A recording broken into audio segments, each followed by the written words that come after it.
Good morning, everybody. Please grab a seat.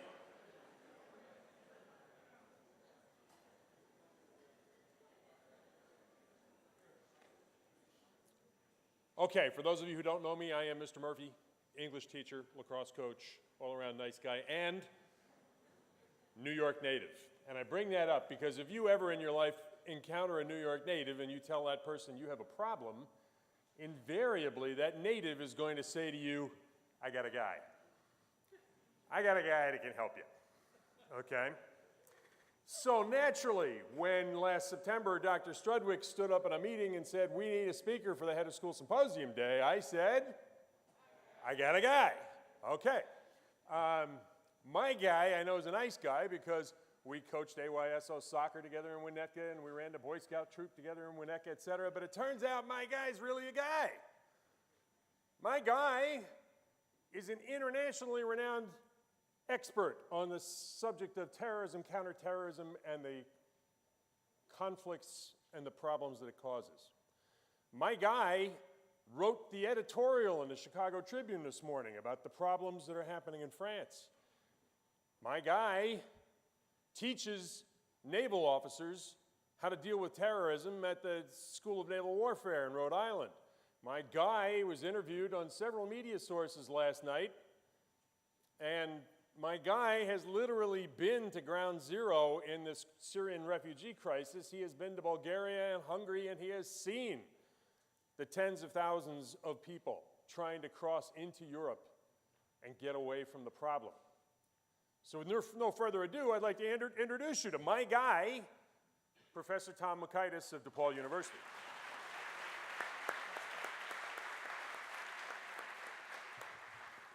Yeah, well, that's one of the more unusual introductions I've had, although I have to say, because of the television work I do, I frequently run into people around Arlington Heights where I live and before that in Winnetka and on various other places, and it usually is, hey, are you the terrorism guy? So I guess maybe the New Yorkers have it right.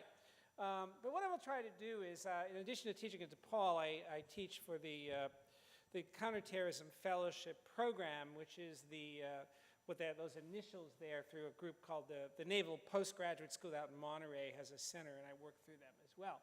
I've been doing this for about almost 15 years now, really since 9/11, and working on terrorism much longer than that. So what I want to talk to you today about is, in very broad terms, the migration issue and its international security implications.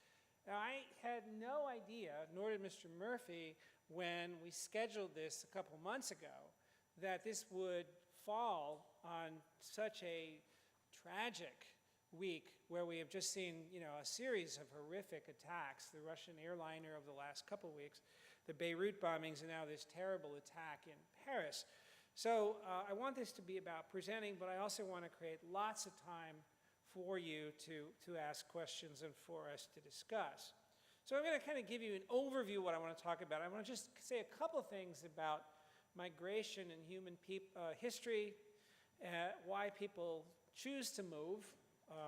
And I was delighted. I was just getting the background on your wonderful school, and Mr. Murphy informed me many of you are from other countries, and I think that's an incredibly wonderful thing to create such a multicultural environment as you have here.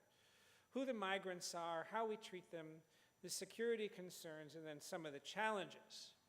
Well, this is not a map about the contemporary world. This is a map about human migration in the modern era. And the point I'm making here is people move.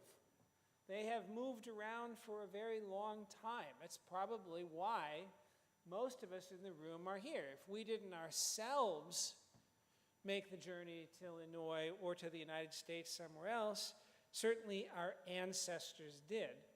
And they encountered some of the same challenges that, in fact, the Syrian and other refugees are facing in the world today. So this is an old story. And so are some of the experiences that migrants face. It is not new. I'm a historian, so we're fond of reminding people of that fact. History doesn't repeat itself, but there are certainly patterns and so on. Now, why do people leave? Well, tell you a story. There was a young woman from a country in a certain part of the world who, had very little opportunity and few prospects, and never intended to leave her home country and come to the United States. But at the very last minute, her cousin got too ill to travel, and that cousin, in fact, the family said, gave her the ticket to get to the United States, where she came and lived out the rest of her life. That person was my grandmother in 1907. What was she coming for? Economic opportunity, just like most of our ancestors have done. Coming to the United States because, or to some other part of the world, Europe, because of greater opportunity to have the things you and I have and a lot of people want.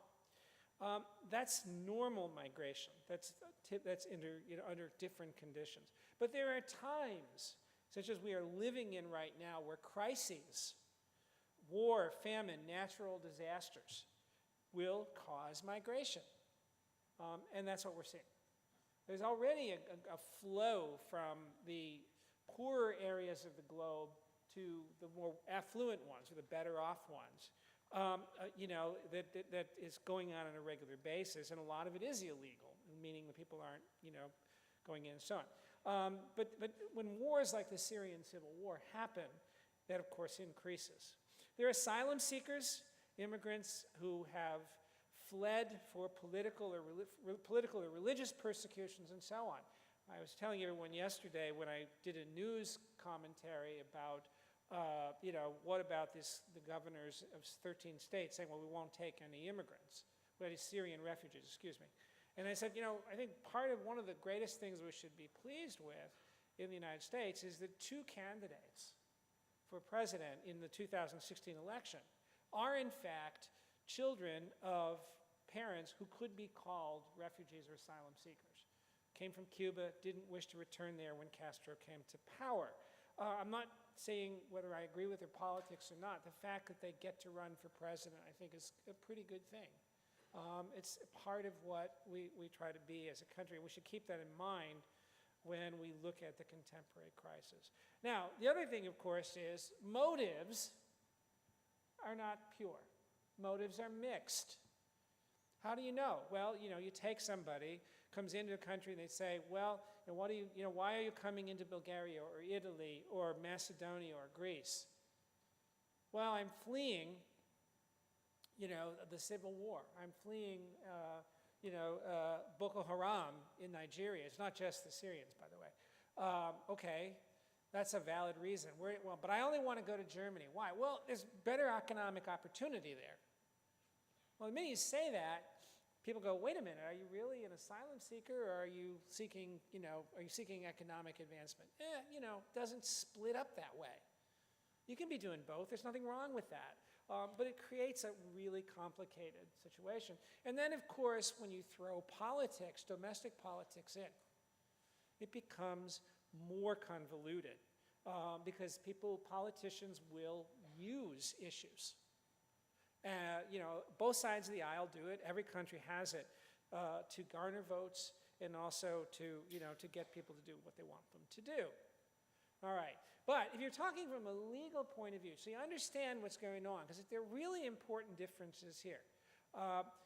We talk about people who are displaced, migrants, if you will, into different categories. The vast majority are internally displaced people. In other words, they haven't crossed a border. We saw that happen with Hurricane Katrina. Lots of people could not live in their neighborhoods in New Orleans or in parts of Mississippi, some cases for a couple of years. They relocated. Some of them have never gone back. They began that journey as internally displaced people. We don't think about that, but that's what it was. Refugees, on the other hand, are people driven from their homes who cross an international border and so on. Asylum seekers can come in as groups, or they can come in as individuals. And of course, how you handle them is a problem. During the Cold War, Intel shows you how old I am, but you probably could guess that from the color of my hair, right? You know, people would come in from the communist bloc countries and say, you know, I come over the Berlin Wall, I'm seeking asylum as an individual for myself and my family. Because why? I'm being persecuted. Still happens. Journalists from various parts of the world will ask for asylum and whatnot. But whether we give it to them can be very political. During the 1970s, we were supporting the government of El Salvador against an insurgent movement. And so when people fled there, say, well, I'm fleeing government persecution, there was a tendency to, well, no, there is no government persecution because we're supporting that government. So, you know, you can see how these things get used and so on. Immigrants, you know, most of our ancestors, if you were born in the United States, unless you are Native American, you know, and even then, I suppose at some point you can go way back in history to crossing the Bering Straits and say, well, I came from somewhere else too. Are people applying to live permanently and so on. The other issue is, you know, how long do people remain refugees and asylum seekers and so on? Really good question. Sometimes their whole lives, sometimes generations. There are people living in camps in Jordan who, if you ask them, where do you live, they will give you the name of a village in Israel, Palestine, that their grandparents left in 1948. You know, so that's the other concern. People say, well, asylum seekers, aren't they, and refugees, aren't they eventually supposed to go home? Yeah, that's the idea. But it isn't always possible. How long do you think it's going to be before it's safe to return to a country like Syria? And then, of course, some migrants are illegal. And again, you know, what do you do about that? It's interesting, the manipulation of fear. Only about 50, a very, very good world history class this morning I got to sit in on, and they got it right. I mean, how many do you think are coming from Mexico? Given the political rhetoric, you'd think 90% of all illegal immigrants are Mexican. The reality is it's only about 52%. And again, you know, you say, well, what do I do politically? Well, you know, do I arrest them? Do I deport them? But if I get down at the human level, I understand why they're moving. For the same reasons I said, my grandmother came over. She did come in legally, by the way, but I can't find her records on any boat landing at Ellis Island because she came on somebody else's ticket, and I don't know that person's name. So here's just a kind of a graphic. 42 million people in the world, and you can see the blue circles are internally displaced people. Most of those people in a lot of the areas of the world are internally displaced. If you move over to the Syrian civil war, we're now seeing, which is the circle in the upper left-hand corner. I don't know if I can make this, yeah, like right here. How well that's working. Okay, you can see that. You know, there obviously now we're seeing the increase in refugee and asylum seekers and so on. This number is low. Why do I say that? This only counts people who are actually registered. There are a lot of people who are displaced who are not counted anywhere.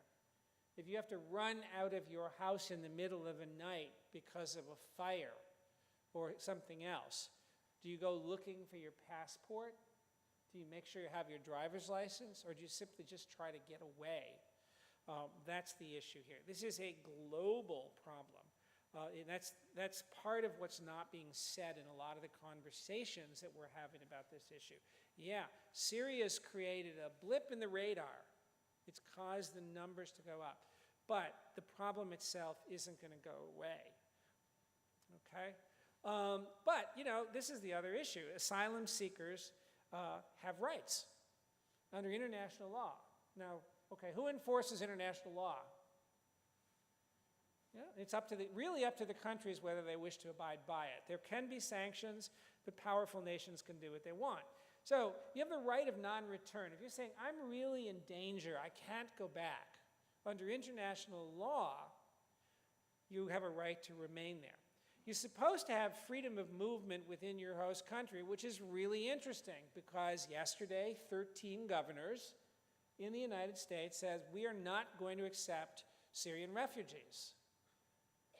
Well, it's not really clear. I think it seems pretty clear that they don't have the legal authority to say, you can't come into my state. You see, because once you're in, you know, but the question Europe faces is the EU a country? Well, no, but you have something called the Schengen Agreement that says all of us inside of it are in fact going to have open borders. And, you know, the gatekeeping countries, Bulgaria, Hungary, Slovenia, and so on, Croatia, Greece, they've said, look, we're stuck with this mess. We're just letting them through. You deal with them. And then the countries farther north are saying, hey, you know what, we're going to build a fence. You know, Mr. Murphy's an English teacher. Maybe he had you read the poem by Robert Frost that, you know, stone walls great neighbors make. They really don't. And I don't think Frost believed that either. But the thing is, it's really hard to stop this kind of flow. But, you know, and in many of these countries, and I've been to several of the border ones, it's getting very cold there. And a lot of the borders in the Balkans are mountainous, which means you're up at a fairly good altitude, and you're going to have people dying of exposure. But the Dublin Accords, they said, you know what, we got to treat Europe as an entity, and we will work out a system. You're processed where you come in, and then we'll determine where you get to go. Except the European nations are not following that. And for reasons which are both good and bad. I can understand, as I said, a poor country like Bulgaria, I was there in June, they're on the gate, they're a gateway, they're the only EU country with a land border with a country that straddles the Middle East, which is Turkey. And there was somebody from UNHCR, UN High Commissioner for Refugees, saying, here's what we have to do, etc. And one of the Bulgarian officers raised his hand and said, would you go to France and give that talk? Because you're rich, the guy happened to be French by coincidence, and we're poor. And we're the ones having to deal with this. Huge problems. Tens of thousands of Kurdish refugees at that time, only one translator who spoke Bulgarian and Kurdish. It's not a language a lot of people speak. Huge issues. Okay, this is what the Syrian civil war does as of August, which they've been coming in at about 20,000 a week. The weather in the Mediterranean and the conditions on the Mediterranean Sea are making it a little harder now, but the spillover is absolutely horrific. Of what's going on here. And there's no easy solution. There's talk of building a security zone along the border up here and, you know, allowing the refugees to be protected there, but also allowing the other Syrian forces to stage there and go fight ISIS or fight the Syrian government under Assad. That's a formula for disaster. We tried that once in Bosnia. It was called Srebrenica. Worst massacre in European history since World War II. Because if you create an area for refugees and then allow soldiers to operate out of it, you're inviting getting attacked. Okay, a lot of scenes, perhaps you saw some of the pictures of the poor young toddler floating in the waters off the coast of Turkey this past summer, equal scenes and so on. But I want to point something out here. Notice that even before these routes, there were lots of people coming from places that have nothing to do with Syria. There's a war down here in Somalia. There's struggles in Ethiopia and Eritrea just to survive. Boko Haram is causing trouble down in Nigeria. Mali has a north-south divide that was erupted in conflict a few years ago.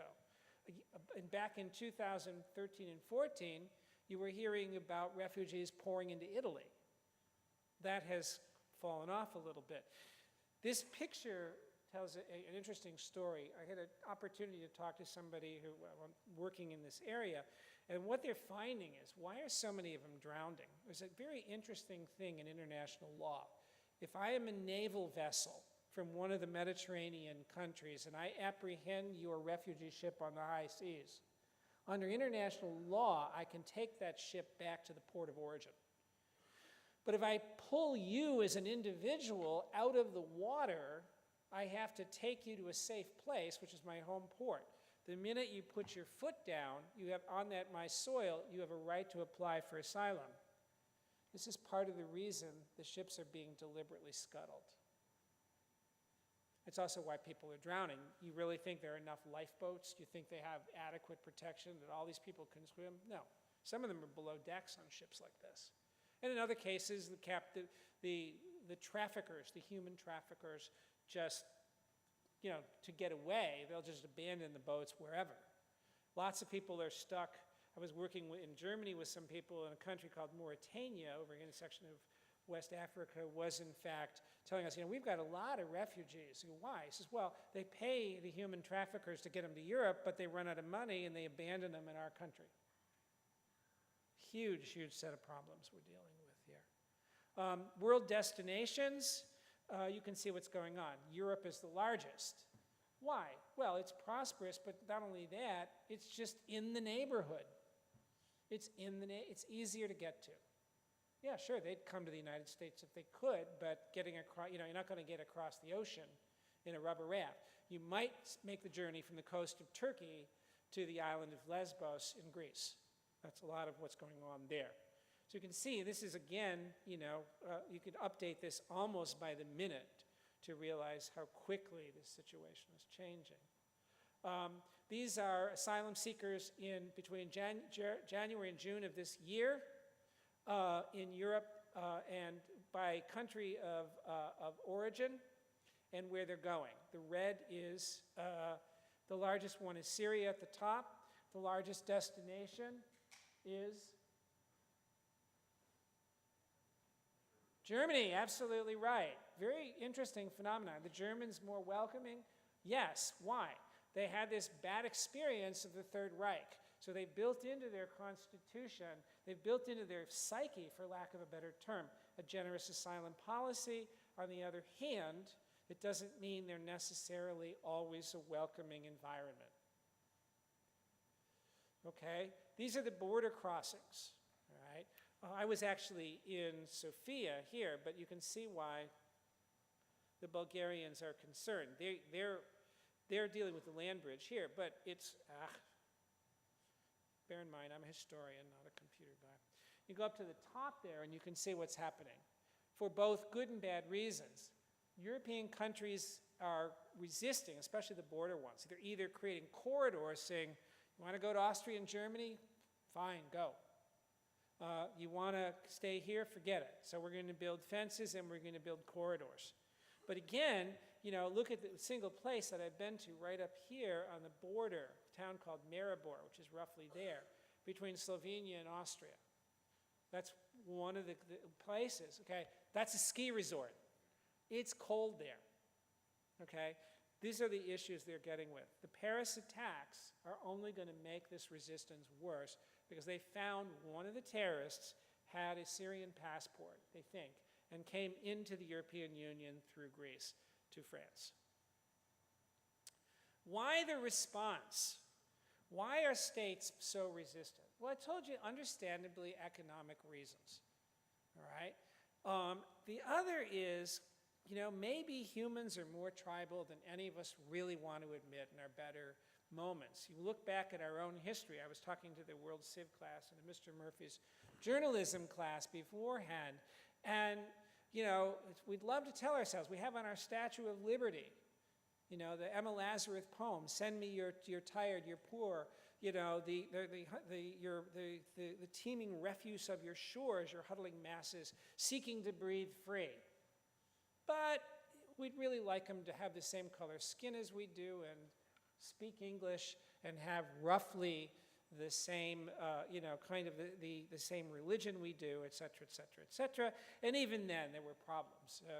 We were talking again over coffee this morning. Mr. Murphy is undeniably Irish. I have a Lithuanian last name, but despite that, I'm 50% blood Irish. And if I had gone into Chicago in the year 1900 looking for a job, I might see a sign that said, hiring today, no Irish need apply. You see. We have trouble with diversity. In this part of Chicagoland, before about 1945, if you owned a house, the mortgage would say you will not sell that house to a person of African blood. In some cases, they would say you will not sell it to a person of the Jewish faith. We have enough of our own history to make it possible to understand this.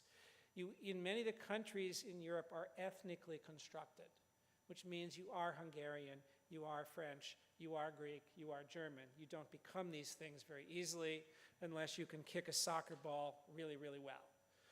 I kid you not, there is always that kind of setting aside the color barrier for, I think Mr. Murphy said soccer. I like soccer, the ball's on the ground. I'm vertically challenged, everybody can get it. But look at some of the European teams in the World Cup. And, Mario Balotelli, good Italian name, his parents are from Ghana.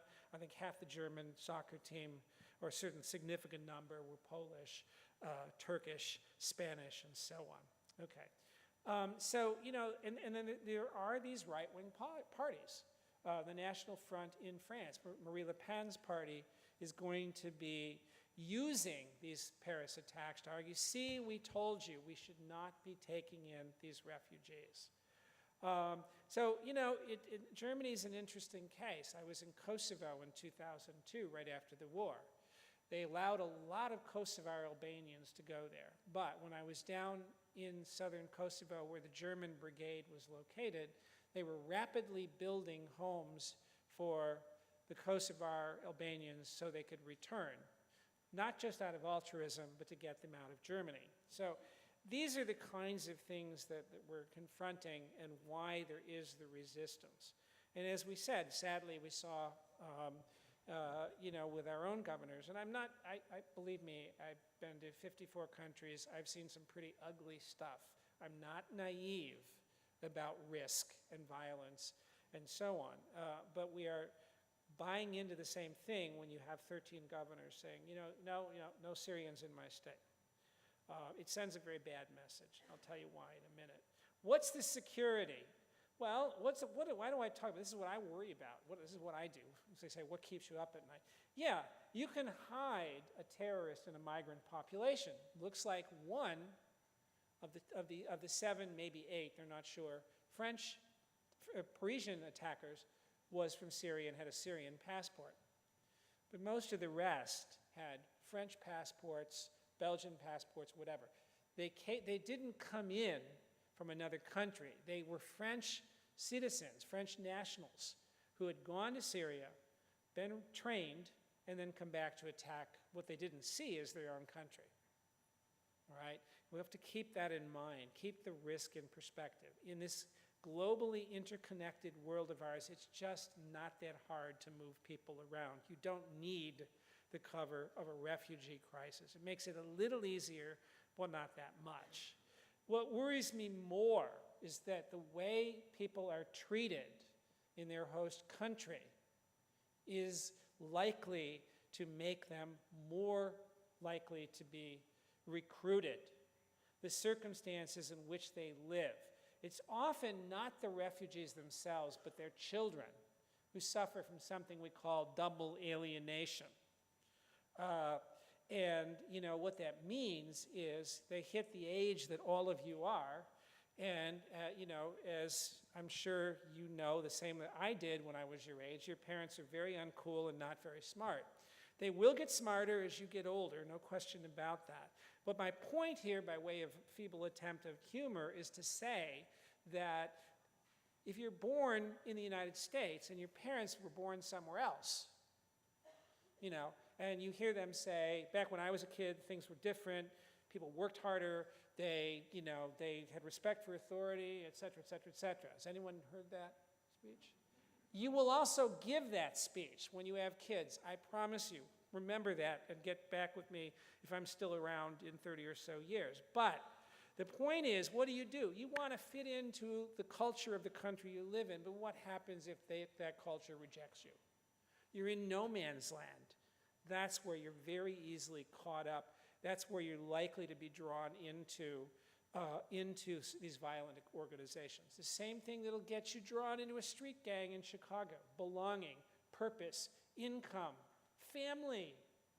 You belong. People treat you well. Okay, so how you treat the refugees. Mr. Murphy mentioned, I have an editorial in the paper, there's another one that's very good, so the real danger is not taking in any of the Syrians.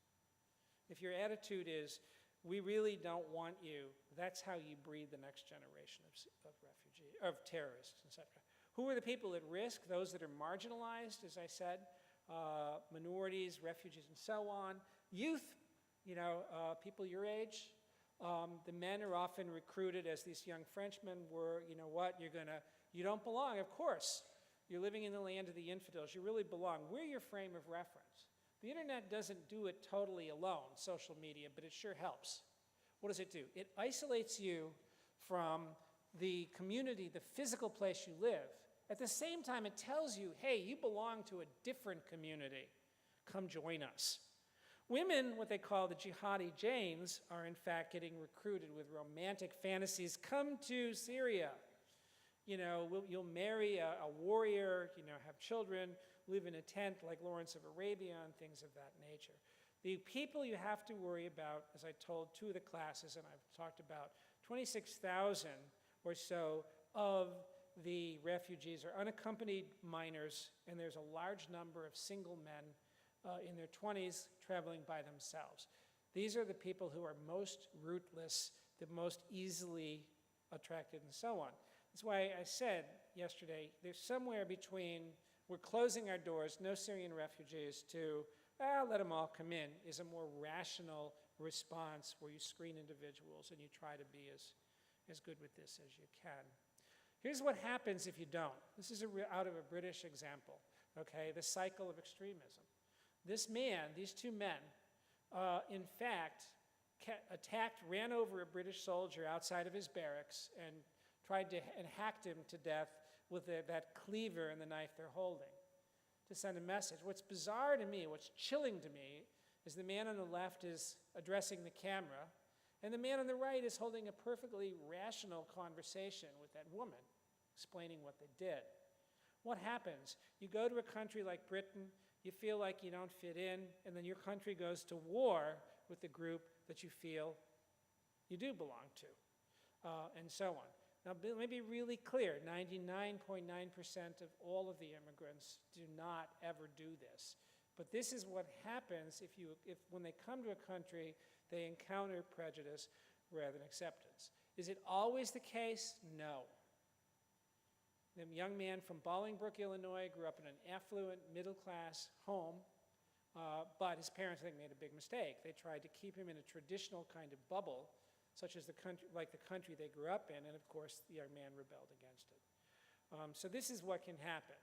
This is closer to home in the United States, a Somali-American community in the Twin Cities. Why you would want to go from the heat of Somalia to Minnesota is beyond me, but like anyone, there was already a population there, they were welcomed and so on. But the young man at the bottom was recruited to go back and fight with Al-Shabaab, the terrorist group that is affiliated with Al-Qaeda. That's what causes people to worry. But, you know, a large part of it can be how do you treat them when you are here, when they come into your country. And again, there's also the absorptive capacity we got to think about as well. What do you do that? Well, you know, I said again on the news last night, I said, look, what's far more important than what governors say is how local communities treat people when they arrive. That's going to be the key. Are we going to make them welcome, or are we going to treat them as sources of suspicion and fear and everything else? But I can tell you, if we do that, you know, we will be having this conversation, maybe not me, but another speaker on this topic in 10 or 15 years, perhaps on this very podium. Okay, where do we stand as a country? The president has vowed to let 20,000 in immediately. We've only done about 10. Another 85,000 in 2016 and 100,000 in 2017, pending funding from Congress to expedite the process. Congress isn't getting much done very quickly. And this is an election year. Every one of the candidates is piling on to appeal to their base about what they feel about these particular refugees. And they're not going to do this, and so on and so on and so on. It's going to be a hot-button issue in the election campaign. The fear is of terrorism. I can tell you, and I do terrorism for a living, is exaggerated. The chance of any one of you, no matter what you see in the news, how horrific the attacks are, dying at the hands of a terrorist in your entire lifetime, 1 in 88,000. I think that's lower than getting struck by lightning. What are the odds of you being shot to death by another American with a gun? 1 in 292. Terrorism is a nuisance, it's a problem, it's a concern, it's not an existential threat. If you vote, whoever you vote for in the next election, those of you that will be 18, I hope you don't make the decision on how they're going to handle ISIS. There are far more important threats to worry about. The tough questions. This is that I struggle with, and I consider myself a liberal, but I'm going to say some illiberal things. The refugee crisis is a crisis now, but the problem of migration is perennial. The disparity between the haves and have-nots of the world is getting greater, not less. And we're facing, every country is facing, is there a finite capacity to absorb people? You know, how many can you let in? You cannot, or can you permanently do that? No, it's not a sustainable thing. When will we reach it? And then, you know, what do we do? The only way to stop undesirable migration is to go into the country of origin where they're fleeing and try to fix the problem from inside. Well, good luck with that. I'm in favor of more aggressive military action against ISIS, but I am diametrically opposed to sending in another ground invasion, occupying a country, and then owning it for 10 years while you try to rebuild it, only having it fall apart when you leave. This has to be solved from within the region. We can support, we can encourage, we can aid. We cannot do it for them. And that's an absolute, that's a difficult thing to say, but these are things that we throw out. I tell people I frequently dislike my own conclusions. Unfortunately, the evidence forces me to stay with them. Okay, now, at this point, if you're interested, I have a Twitter account, and my sons are more tech savvy and so on. But I'd like to open this to questions. I need to tell you, if you are going to ask a question, please speak loudly. I'm a little hard of hearing. I do have hearing aids, but they face this way. So if I turn, that's what I'm doing, okay? Anyone want to ask a question or make a comment? Oh, we've got microphones. Excellent. If not, I have an exam I could be happy to give you and so on.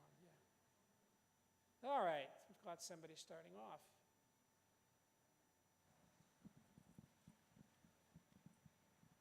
Yes, sir.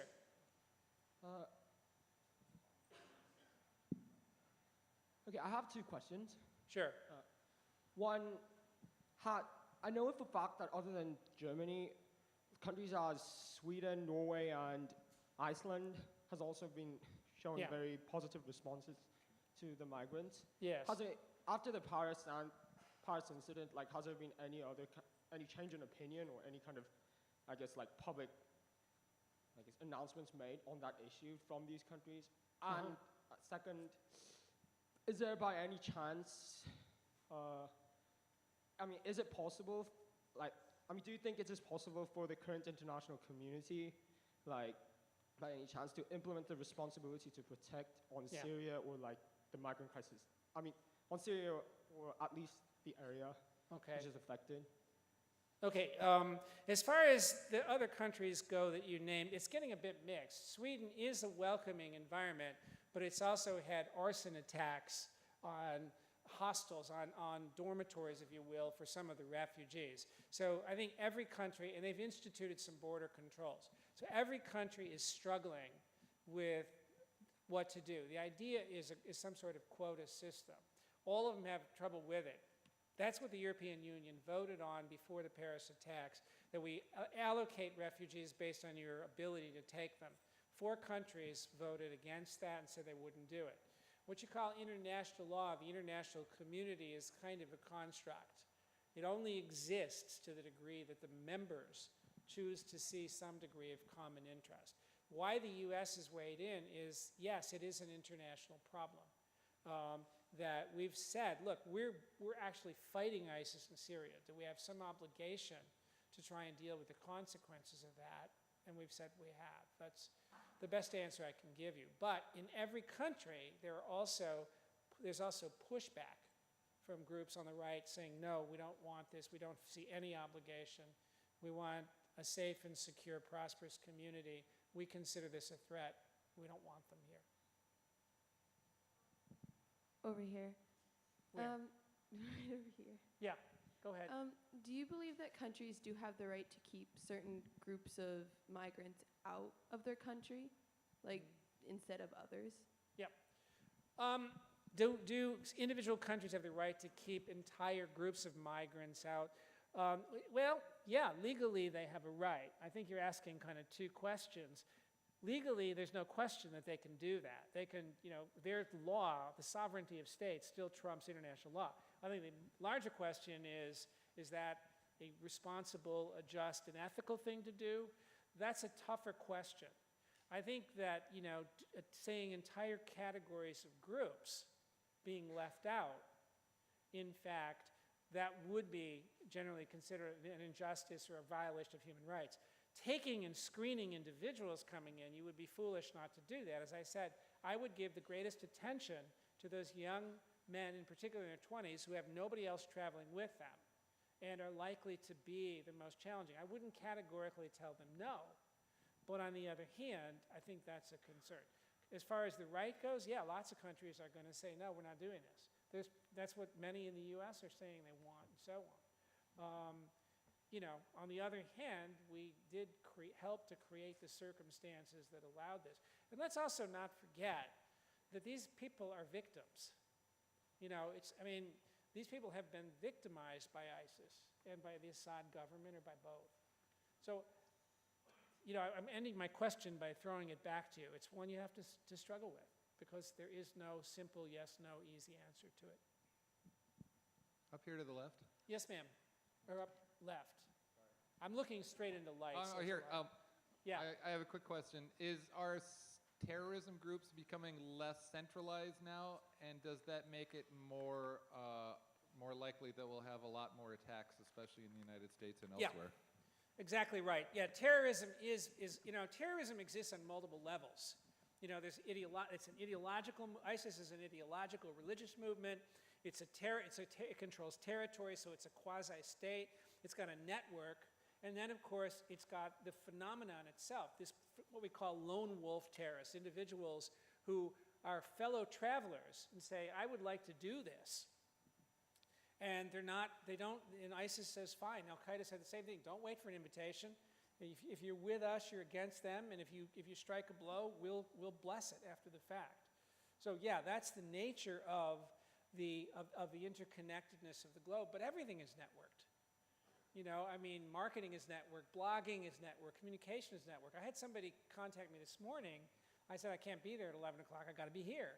But they wanted to talk to me about, CNBC Asia, or Australia. I've done interviews with radios in Australia. We're networked. So yeah, they are too. And yes, does it increase the likelihood and the ease with which they do the things they do? Yes. What we do about it, of course, is a much tougher question.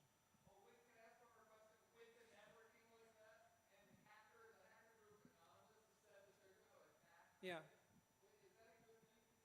No, first of all, the hacker group, again, I was really clear, as I was telling the journalists, you've got to let people know what you don't know. I am not an expert on cyber terrorism or counter-hacking or whatever. That's a group that is just spontaneously is venting as far as I'm concerned. No, it's not a good thing. It smacks of vigilantism. On the other hand, I don't know that it amounts to anything either. Hello. Go ahead, ma'am, yes. I have a question. Sure. In the United States, we do not tend to have as strong of a sense of national identity as you find in other countries, especially in Europe. And from what we saw in your graphs, that's where the vast majority of migrants and immigrants are going. In your presentation, you also said that we need to welcome these migrants with open arms, and I'm not disagreeing with you. Yeah. To what point, though, should some of the responsibility be placed on the immigrants and these migrants once they are in these new welcoming countries? Because when you have such large amounts of people bringing their culture in, now the countries are asking to adapt to the new population. Yeah, it's a really excellent question, and it's the counter-argument to the assimilation. I didn't quite say open arms. I said selectively and with wisdom. We have in the US a different kind of nationalism. It's not ethnically defined, although some people have said that. A couple of the candidates said we should only accept the Syrian Christians and not the Muslims. And a lot of us have said that really is not us. But the difference is we have what you might call a synthetic nationalism. You nationalize one person at a time by ascribing to our constitution something else. I had a British colleague who said, you know, you Americans, you have to have all these holidays to remind yourself of who you are. We have it beat into us on the playground growing up, that we kind of know we're British. That's just, you know, a given. So the point is, it makes it possible for us to do that. And yes, is it reasonable for an immigrant coming in to say, for you to say, look, I'm only going to you know, yes, you're welcome to come here, but some things are not okay. Honor killings, which unfortunately in some of the areas of the Turkish communities in Germany, they say, oh, well, yeah, okay, you know, your sister has had sex outside of marriage, so you have a right to kill her. They don't actually say that, but neither do they investigate as closely as they should. No, I'm not a cultural relativist. Some things are simply wrong. And you have to say, look, you're going to come to this country, you have to accept, as in the case of France, this is a secular state. Same with the United States. You're free to practice your religion, but not demand that it shape our behavior. Now, to be perfectly fair, what you have to say back to the French, though, is, look, if you're going to restrict the wearing of the Muslim headscarf, you also have to say that the yarmulke is out, and the cross is out, and all the other things in public buildings and schools. And I think that's where it gets very, very dicey. But on the other hand, let's also not forget that the same question you asked me was asked of all of our ancestors. Why can't you be more like us? You know, this is a white Anglo-Saxon Protestant country. What are you Catholics doing here? You know, what are you Irish doing here? What are you Italians doing? You know, your food is different, everything is different. So it's an old narrative, and it's a valid question, and it's part of the struggle to create a genuinely tolerant, pluralistic, multicultural society is not easy. Great question. Okay, last question. Right here. Oh. I'm sorry, where are you? Okay. So you could say that the ISIS attack in Paris was almost a test of a new system that they're trying. So do you think that we'll see them attack other cities in the same way in the future? Oh, it wasn't a test. Actually, what happened in Paris is part of a pattern of events.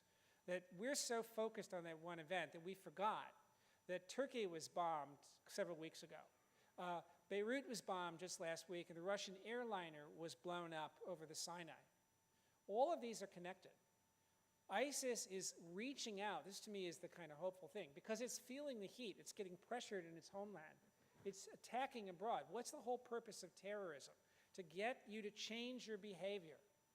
If I can kill your citizens on the streets of your capital, maybe you will tell your government it isn't worth it to be involved here. It worked once before, by the way, not in Paris itself, but how did the French get out of Algeria? Because the French people said, this isn't worth it. It's not worth losing our soldiers. It's not worth losing our soul with the way we're treating these people in Algeria, which is their country. It won't work here. But, you know, that's going to be the case here. That's what's going on here. They're trying to, they're trying to get you to change your behavior and leave the region. Okay? Can I ask one last question, please? You can. Where Over are you? here. Oh, okay. So the United States is supposed to be this place that offers help whenever it's needed around the world, and it's this place that offers democracy, and it's all for it, and takes all the refugees that are needed. However, it's only taken 10,000 Syrian refugees out of 11 million displaced, and while places like Lebanon and Turkey have taken millions every month, do you think the United States do you think it's hopeful to think that the United States is going to change its attitude towards, you know, it's in a hypocrite place right now. Do we have hope to believe that the United States is going to change that in the future? The answer to your question is, over the long term, yeah, it's quite likely, because again, you know, people found that employing the Irish did not cause problems, that accepting Italians and Jews from Eastern Europe and Muslims from Somalia and various other places, that this has made us stronger, not weaker. That takes a while. When the longer it goes, where the world does not end, then in fact, the more likely it is that we're going to be open to accepting more. But I'm not terribly optimistic, given the political climate, that we will see even the 100,000 that have been promised. And why we got tremendous pressure was the Europeans said, look, don't tell us what to do. You, in fact, need to help as well, because this isn't just our problem. It's a global problem. So, I think that, but again, as I said, we're going to hit a point, and this is something we face, be interfaced even now. At what point is it not a question of who they are, but just a question of, look, the numbers, we are at some kind of saturation level. That will happen. The question is when. Some countries, it's already happening. And that's why, as much as I deplore the xenophobia and the ethnocentrism, I certainly understand the visceral response.